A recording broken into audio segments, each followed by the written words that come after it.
Alors d'abord, clairement, la réforme, c'est 5 lois. 3 lois sont votées, 2 lois sont à venir, c'est les lois électorales, qui, d'après le ministre, devraient être votées avant la fin de l'année. Donc à la fin de l'année 2011, on devrait avoir l'ensemble des 5 lois et un panorama général de la réforme. Mais la loi principale, qui porte justement le titre de réforme des collectivités territoriales, est votée depuis le 16 décembre dernier.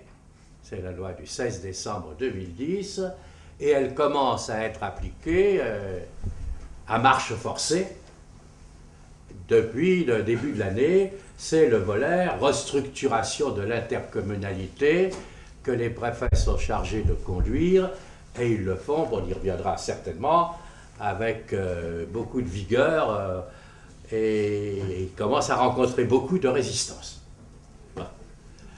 Mais ils sont dotés par la loi de pouvoirs très puissants pour terminer la restructuration de l'intercommunalité avant la fin de l'année 2011. Les autres éléments de la réforme interviendront plus tard, jusqu'à janvier 2015. La première loi porte, elle a été très rapidement votée, elle est de fin janvier 2010, oui, et elle porte sur la concomitance des calendriers. C'est son titre. Ça veut dire que c'est une loi qui organise les durées de mandat de telle manière que tous les mandats s'achèvent en mars 2014 et qu'on mette fin à un système qui est notre système traditionnel d'élections échelonnées dans le temps, une année. Donc en réunissant toutes les élections locales le même jour, mars 2014, on va provoquer un grand débat national sur les enjeux locaux. Les électeurs seront passionnés, les médias s'en saisiront, et nous nous ruerons tous vers les urnes pour faire remonter de beaucoup le taux de vote, de votants, et donc vaincre l'abstentionnisme, ce mal dangereux de la démocratie locale. On verra.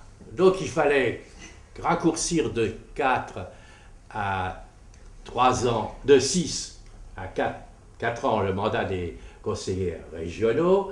Il fallait raccourcir de 6 à 3 ans le mandat des conseillers généraux, et donc municipal, conseil général et conseil régional s'arrêtent en même temps en mars 2014, et nous votons le même jour dans des urnes différentes pour tous les niveaux d'élection locale, y compris l'intercommunalité, puisque l'intercommunalité sera désormais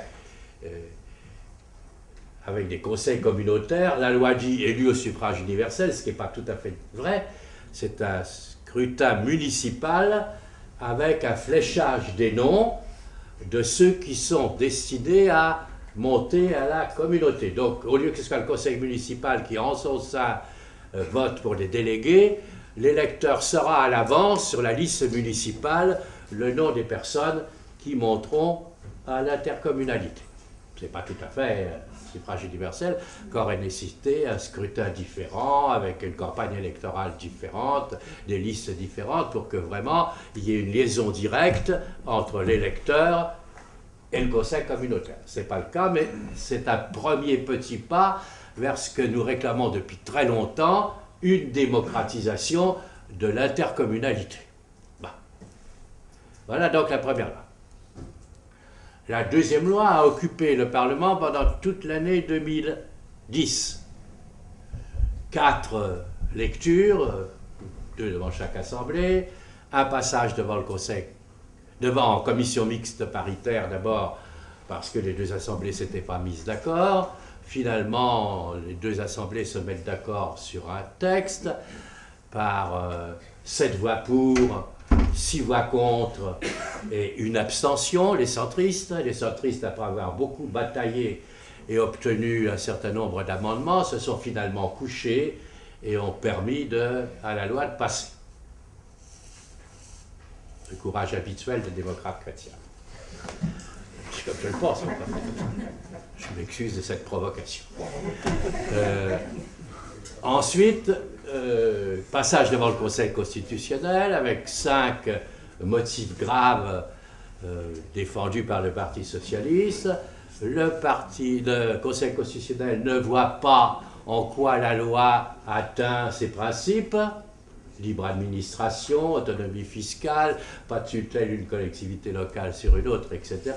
Non, il n'y a rien de tout ça dans la loi est parfaitement conforme à la Constitution, sauf sur un point, qui est la liste du nombre de conseillers territoriaux par département, qui ne respecte pas tout à fait l'égalité des citoyens devant le suffrage. Donc le tableau du nombre de conseillers territoriaux par département est censuré, et la loi qui a été votée donc le 7 juin dernier est le nouveau tableau que le gouvernement a présenté pour répondre à la censure du Conseil constitutionnel. J'y reviendrai pas. D'autres questions. Alors j'aborde maintenant le gros morceau, c'est-à-dire la grande loi, en faisant beaucoup plus un listing des problèmes qu'un commentaire des problèmes dans le temps qui m'est imparti. Cette loi est gigantesque, extrêmement complexe, juridiquement très coriace, même pour les spécialistes. Et nous avons, dans notre petite commission Adèle-Sud-Adèle, commencé par essayer de comprendre quelles étaient les motivations de ceux qui défendent ce texte. Ils ont défendu ce texte parce qu'ils ont un certain nombre d'objectifs à atteindre, et ils annoncent ces objectifs dans d'abord le discours du président de la République, qui est à l'origine de toute chose dans notre République, et qui donc a lancé la réforme par un discours très important à décortiquer, qui est le discours de Saint-Dizier, en octobre 2009. Il y a eu ensuite, comme d'habitude, tous les commentateurs admiratifs du président de la République, tous les turiféraires qui ont fait toute une série de discours pour expliquer la réforme géniale qu'on nous préparait, les ministres, les exposés des motifs des lois, qui sont quand même des textes très importants, puisque c'est celui qui présente la loi indique quel but il veut obtenir, et décortiquant tout ça, nous avons classé les dispositions de la loi en 4 grands chapitres.